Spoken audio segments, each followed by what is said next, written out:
becomes a place where people come to disappear. You'd be surprised how many folks want to leave their pasts behind. Runaways, drifters, ex-cons looking for a fresh start.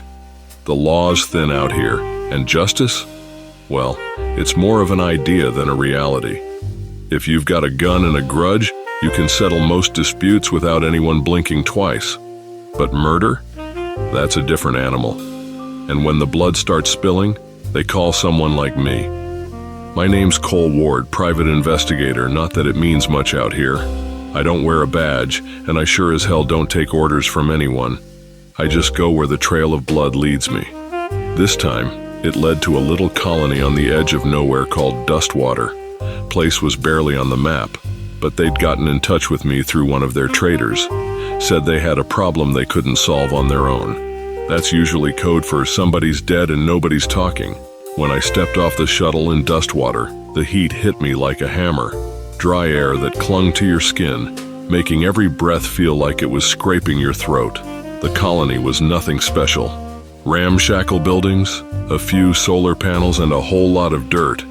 It looked like half the place was barely holding together, but that's how these outposts always were. Life on the rim is a game of survival, and not everyone wins. Sheriff Keller was waiting for me.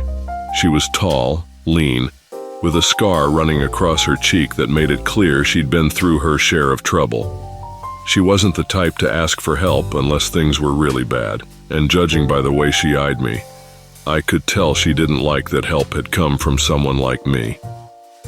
"You're Cole Ward?" She asked, her voice flat. She wasn't impressed. "That's me," I said, lighting a cigarette. "You called, I came. Now tell me what's going on." She grunted and motioned for me to follow her. We walked through the narrow streets of Dustwater, the sun casting long shadows over the ground. There wasn't much noise, just the faint hum of machinery and the occasional murmur of colonists keeping their heads down. People here weren't used to outsiders, and they sure as hell weren't used to strangers asking questions. We reached the far end of the colony, where a small house stood alone. The door was ajar, the inside dark except for the slivers of light cutting through the windows. "Inside," Keller said, her face grim. "That's where we found her." I stepped through the door and saw the body. A young woman, maybe in her mid-20s, sprawled out on the floor, her throat slit clean. The blood had dried into dark stains across the rough wooden planks. Her eyes were still open, staring up at the ceiling, glassy and lifeless. "Name's Sarah Kane." Keller said from behind me. "She was one of our farmers, kept to herself mostly, found her this morning." I crouched down, inspecting the wound. It was precise, too precise for an amateur. "Clean cut," I muttered. Whoever did this knew what they were doing. This wasn't random. Keller crossed her arms. "We don't get random out here. People know each other. If someone killed her, they had a reason." I stood up, taking a long drag from my cigarette. Reason or not, this wasn't just a fit of rage. The cut's too neat.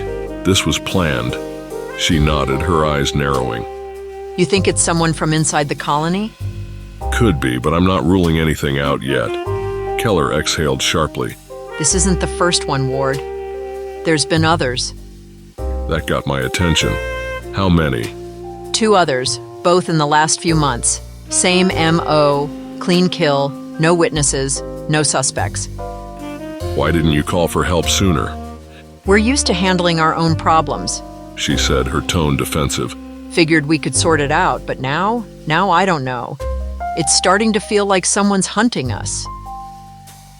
I spent the next few days digging into the colony's records, talking to anyone who'd talk to me. Most of the colonists were tight-lipped, either too scared or too suspicious to say much.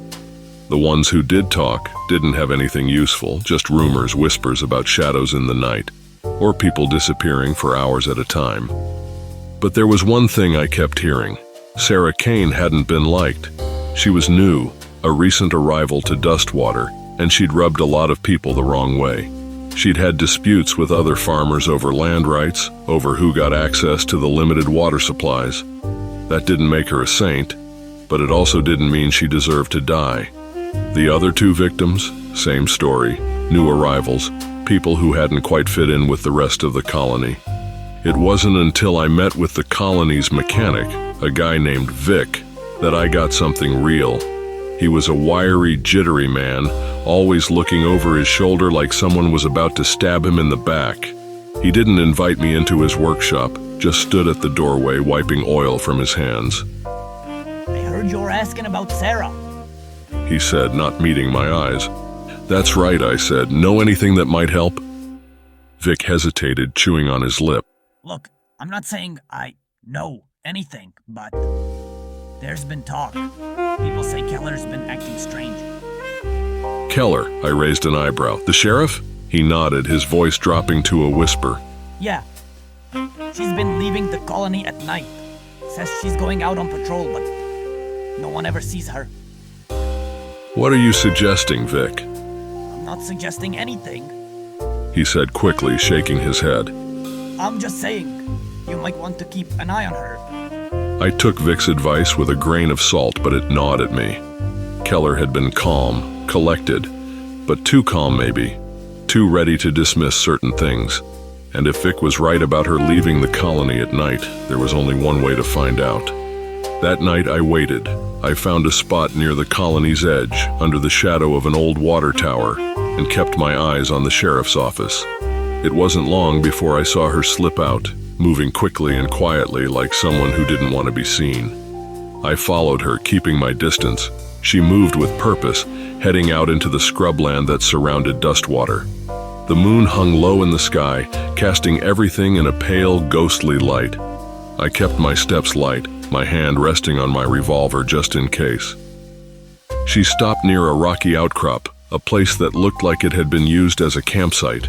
There was something there, a figure waiting for her. I moved closer, crouching behind a boulder, my heart pounding in my chest. The figure stepped into the light of a nearby lantern, and I saw who it was. It was Vic. I listened as they spoke, their voices low but clear in the still night air. Is it done? Keller asked. Vic nodded. Sarah's dead, just like the others. My blood went cold. I'd been played. Vic wasn't just some jittery mechanic. He was the killer. And Keller? She was covering for him. Good, we've got to keep the colony tight, no more outsiders. They won't survive long. It's not just about the water and food. This place, it can't handle people who don't belong. I stepped out from behind the boulder, my gun drawn. That's enough. Keller's hand went to her sidearm, but I was faster. Don't, I warned. Vic, too, hands where I can see them. They froze, their eyes wide. I kept my revolver trained on Keller, but my mind was racing. I couldn't believe it. The sheriff, the one person who was supposed to keep order, was in on it. And Vic, he'd been doing the dirty work. I should have known, I said, my voice hard. You were never looking for justice. You were cleaning house. Keller didn't deny it. She just stared at me with cold, empty eyes. You don't understand. This colony can't survive with outsiders stirring up trouble. Sarah, the others, they were disrupting everything. So you killed them? We did what had to be done. You've seen how fragile it is out here. We can't afford weakness. We need to stay strong. Keep things pure. I shook my head, disgusted. You're a coward. Her hand twitched toward her gun, but I fired first. The report echoed across the plains, and Keller dropped to the ground. Vic ran, but I wasn't in the mood to chase him. I shot him in the back as he fled, his body collapsing into the dirt. The wind kicked up, stirring the dust around me. I holstered my gun and stood there for a moment, the weight of it all sinking in. The rim's a hard place. You learn that fast out here.